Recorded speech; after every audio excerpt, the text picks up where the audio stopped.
आप सभी लोग सुख चाहते हैं, लेकिन सुख चाहते तो हैं, पर सुख चाहने के लिए जहां दौड़ना वहां दौड़ते नहीं है, गलत दौड़ते हैं। हमारे शरीर में दो चीजें हैं, एक शरीर है, एक आत्मा।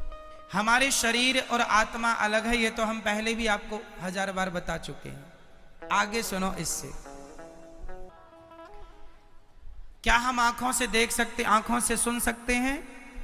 नहीं। क्या कानों से देख सकते हैं? नहीं। क्या हम नाक से खा सकते हैं? समझो, ईश्वर ने सब चीजें अलग अलग बनाई हैं। देखने के लिए आंखें हैं, सुनने के लिए कान। उसी प्रकार शरीर का सुख है संसार, गाड़ी, बंगला, पत्नी, पुत्र, परिवार, ये कहां का सुख है? शरीर का। अब रही आत्मा की बात, तो आत्मा का सुख किससे है?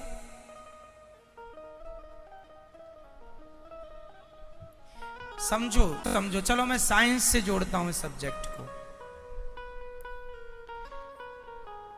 आप किसी भी वस्तु को ऊपर से छोड़ दीजिए, वो पृथ्वी पर जाके गिरेगा। साइंस कहता है गुरुत्वाकर्षण पृथ्वी में है। ये तो सत्य है कि गुरुत्वाकर्षण है, पर इसके अतिरिक्त एक सत्य और है, क्योंकि वो पृथ्वी का ही हिस्सा है।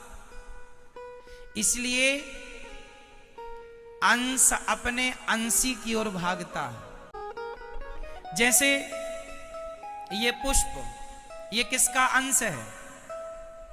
ये पृथ्वी का अंश है।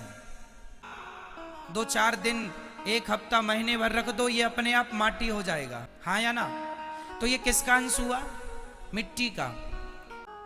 अंशी हुई पृथ्वी और अंश हुआ ये, तो ये पृथ्वी का अंश है, इसलिए ये छोड़ने पर नीचे जाए। अब दूसरा, आग। आग हमेशा नीचे नहीं जाती। आग की ज्वाला, आग की लौ, आग की ज्योति ऊपर जाती है। क्यों? क्योंकि वो सूरज का अंश है।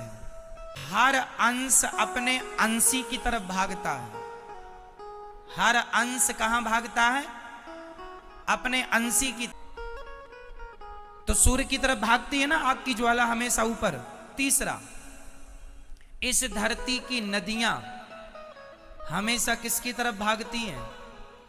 समुद्र की तरफ। क्यों? क्योंकि वो समुद्र का अंश है। क्योंकि पानी जो बरसता है, समुद्र का ही तो वाष्पीकरण होता है पानी, और फिर वही बरसता है, तो वो एक्चुअली इनडायरेक्ट वो समुद्र का ही पानी है। बरसता है, नदियों में आया, फिर वो अपने अंश की तरफ भागा, अपने अंशी की तरफ। समझो, जैसे पृथ्वी का कोई भी हिस्सा वो पृथ्वी की तरफ भागता है, कोई भी पुष्प, कोई भी पत्थर, कोई भी मिट्टी का ढेला, क्योंकि वो पृथ्वी का अंश है, इसलिए पृथ्वी की तरफ। आग सूर्य का अंश है, इसलिए सूर्य की तरफ। नदी इसलिए मेरी माँ, ना तुम किसी की माँ हो, ना तुम किसी के बाप हो, ना तुम किसी की चाची हो, ना चाचा हो, ना नाना हो, ना नानी हो, तुम सिर्फ आत्मा हो जो परमात्मा से मिलने के लिए व्याकुल हो। वो तड़प जाग जाए तो मिलना भी